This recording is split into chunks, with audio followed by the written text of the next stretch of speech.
जो हमारा ज्योतिष अंकशास्त्र और टैरो रीडिंग बता रहा है उस हिसाब से राहुल को थोड़ी दिक्कत हो रही होगी। साल 2014 सियासत के कुछ सितारों के लिए टोटल स्यापा रहा। समझ ही गए हैं आप मैं किसका जिक्र करने जा रही हूँ। 130 साल की कांग्रेस के सबसे युवा उपाध्यक्ष राहुल गांधी शायद कभी भी 2014 के कैलेंडर को दोबारा नहीं देखना चाहें। ये सब जानते हैं कि दिसंबर 2013 से दिसंबर 2014 यानी एक साल के भीतर कांग्रेस कैसे क्लीन बोल्ड होती रही। अब साल 2015 क्या राहुल गांधी के लिए कामयाबी का कोई ग्रह बनाएगा? देखिए रिपोर्ट।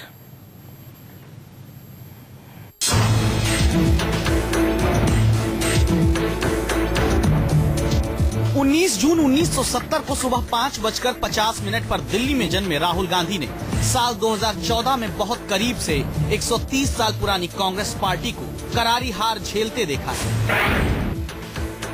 लोकसभा चुनावों में देश के 10 राज्यों में कांग्रेस का खाता नहीं खुला।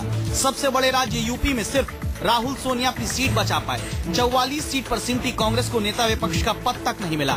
महाराष्ट्र हरियाणा हाथ से खिसक गए, पार्टी तीसरे नंबर पर चली गई। जम्मू कश्मीर झारखंड में भी कांग्रेस किनारे लग गई। न तेलंगाना मिला, न आंध्र हाथ आया। ओडिशा और सिक्किम भी राहुल से रूठे रहे। This party has done pretty badly. There's a lot for us to think about. And as vice president of the party, I hold myself responsible. अब 2015 की बारी है। नया साल नई उम्मीदों का होगा क्या?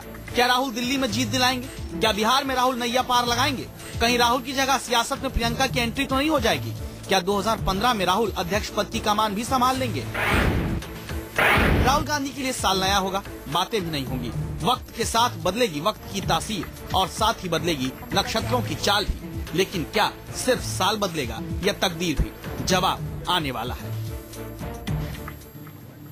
साल 2015 एक रिपोर्ट के जरिए आपने देख लिया 2014 में क्या कुछ हुआ है। और राहुल गांधी कैलेंडर तक नहीं देखना चाहेंगे अगर उनसे कोई पूछे, दिल की बात अगर पूछे।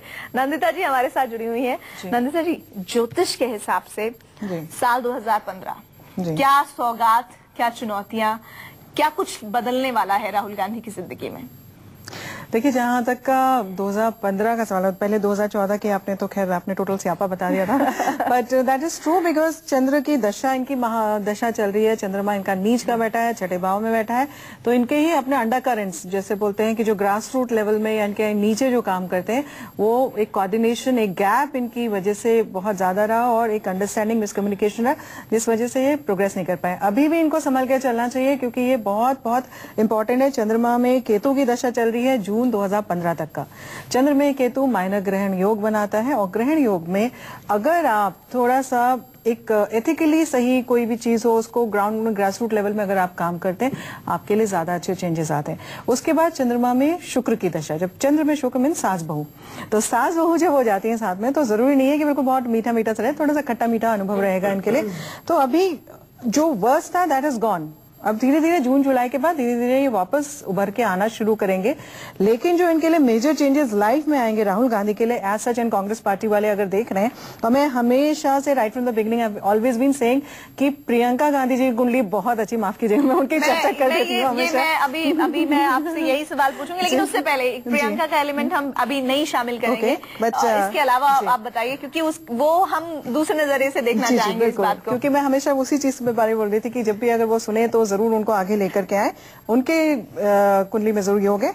इनके लिए 2017 के बाद मंगल की जब दशा आएगी तब राहुल गांधी के लिए सी चेंजेस आते हुए दिखाई देते हैं, अच्छे चेंजेस आते हुए दिखाई देते हैं। थोड़ा सा सब्र रखें, थोड़ा सा मेहनत करें। इस वक्त में जब समय अनुकूल नहीं होता है तो इंसान को ग्रास रूट में जाके देखना चाहिए, परखना चाहिए कि कहाँ गलत है, कहाँ सही है और क्या करें जो आगे उनको और ज्यादा फाउंडेशन स्ट्रॉन्ग करें। तो this is very important. Communications open रखें, बिकॉज कम्युनिकेशन ओपन नहीं रखेंगे नुकसान इनको उठाना पड़ेगा। तो साल 2015 वेमी जी, जैसा आप भी बता रही है नंदिता जी, की मिला जुला रहने वाला है राहुल गांधी के लिए। टैरो रीडिंग क्या बता रही है?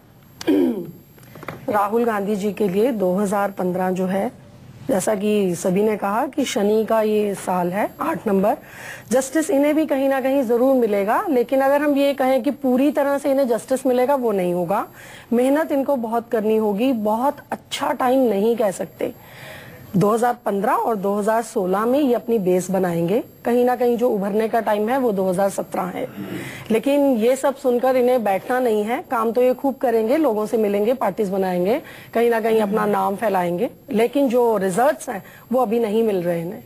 इसका मतलब जो भी है वो अभी कांग्रेस जो है पीछे है। तो इस वक्त हम आपको बता दें कि राहुल गांधी के लिए डू एंड डाई वाली स्थिति है, यानी कि करना ही करना है, अपने आप को पूरी तरह से झोंक देना है, जैसे हमारे दो एक्सपर्ट्स बता रहे हैं। लेकिन हमारे साथ निशा गईवी जी भी हैं जो अंकशास्त्र के हिसाब से बताएंगे कि नंबर कुछ खेल कर रहे हैं राहुल गांधी की। नंबर बहुत बड़ा खेल कर रहे हैं इनके लिए। जन्म तिथि है इनकी 19, एक अंक बन रहा है, साल भी एक ही आ रहा है, जो कि बहुत ही मित्र वर्ष नहीं होता 8 के लिए, लेकिन इतना बुरा वर्ष भी नहीं है 8 इनके लिए।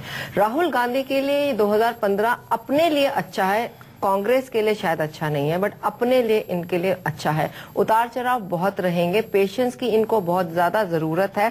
और एक चीज का जो मुझे दिख रहा है यहाँ पे हिंट जो मिल रहा है, शायद पब्लिक इमेज इनकी थोड़ी सी हिंडर होने वाली है, उसका इनको ध्यान रखना चाहिए। इनके मुंह से कोई ऐसा कंट्रोवर्शियल शब्द ना निकल जाए जो कि इनकी पब्लिक इमेज की तरफ जो है इनकी खराब करे। पेशेंस 8 नंबर, पेशेंस कहता है शनि, पेशेंस कहता है शनै शनै। अगेन मैं कहती हूँ शनै शनै, धीरे धीरे खूब प्लानिंग करनी पड़ेगी, ग्रास रूट पे जैसे नंदिता ने कहा जाना पड़ेगा। अपने लिए साल अच्छा है इनका। ये आपने जो बात कही है, इसी पर मैं अभी नंदिता जी से भी कमेंट लूंगी कि ये बात समझने वाली है कि कांग्रेस के लिए उतना अच्छा नहीं रहेगा साल 2015, लेकिन खुद राहुल गांधी को अपने आप को प्रूव करने के लिए एक बार फिर से अच्छा समय होगा। हाँ। नंदिता जी अब इसमें शामिल कीजिए प्रियंका का एलिमेंट। कैसे? देखिए, जहाँ तक का प्रियंका जी की कुंडली का सवाल है, उनका जो लग्नेश है वो दशम भाव में बैठा है और दशमेश लग्न भाव में बैठा है, यानी कि दशम भाव करियर का होता है।